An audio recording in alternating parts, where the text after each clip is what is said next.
Forest Lodge has never been presented as a royal residence in the traditional sense. There are no gilded halls, no ceremonial grandeur, no sense of performance built into its walls. Instead, it exists quietly, tucked into the landscape, defined more by boundaries than by display. For Prince William and Catherine, Princess of Wales, Forest Lodge has gradually come to represent something rare in royal life, a space governed not by hierarchy, but by intention. In recent months, as attention around the Prince and Princess of Wales has naturally intensified, Forest Lodge has been referenced more frequently as their emotional and practical anchor.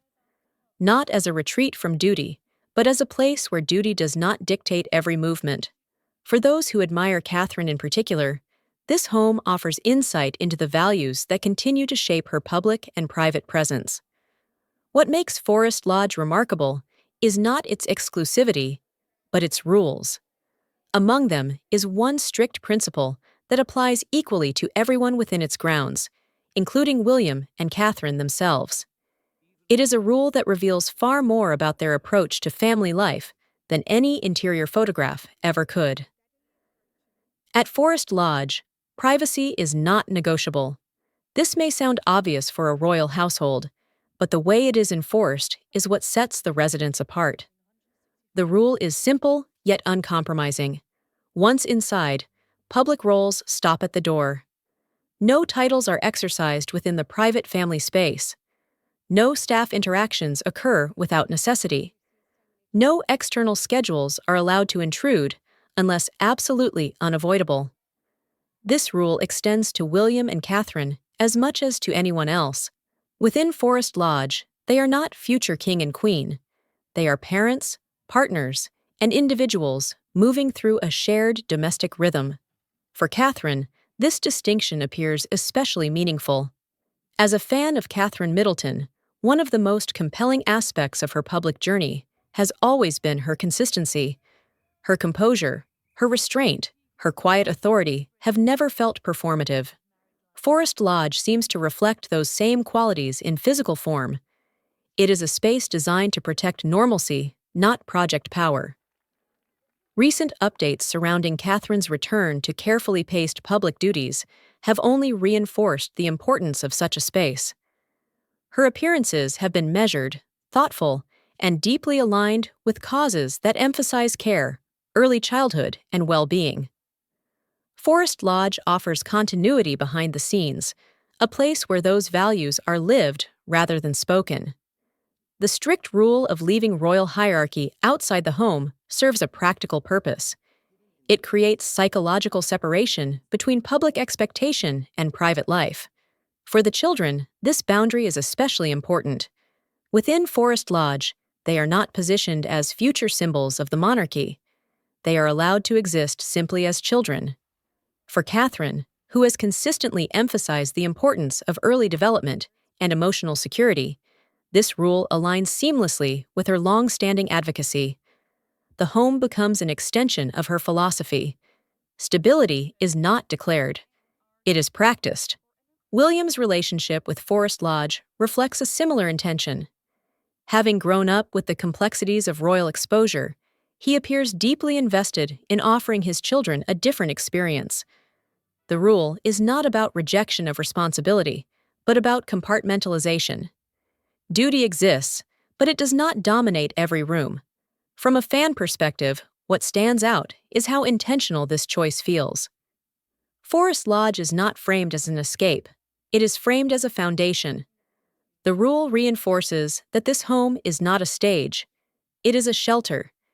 Even practical details within the residence reportedly follow this principle. Schedules are simplified. Security presence is discreet. Interactions are minimized to essentials. The emphasis remains on routine rather than ceremony. Meals, playtime, and quiet moments are prioritized without interruption. This does not mean that royal responsibilities disappear entirely. They remain present, but contained. The rule ensures that when the family is together at Forest Lodge, attention stays inward. This balance allows Catherine and William to return to public life grounded rather than depleted. For those who follow Catherine closely, This environment helps explain her public demeanor. She rarely appears rushed or reactive. Her presence carries steadiness. Forest Lodge seems to cultivate that steadiness away from cameras. Recent public engagements have reflected this energy. Catherine's appearances feel purposeful but unforced. There is no sense of urgency or overcompensation. The calm confidence she projects appears rooted in a private life structured by clarity and boundaries. Forest Lodge also challenges assumptions about royal privilege. The strict rule applies regardless of rank. Even visiting relatives or close friends are expected to respect the separation between public and private roles. The house does not bend to status. This egalitarian approach within the private sphere is perhaps its most modern feature.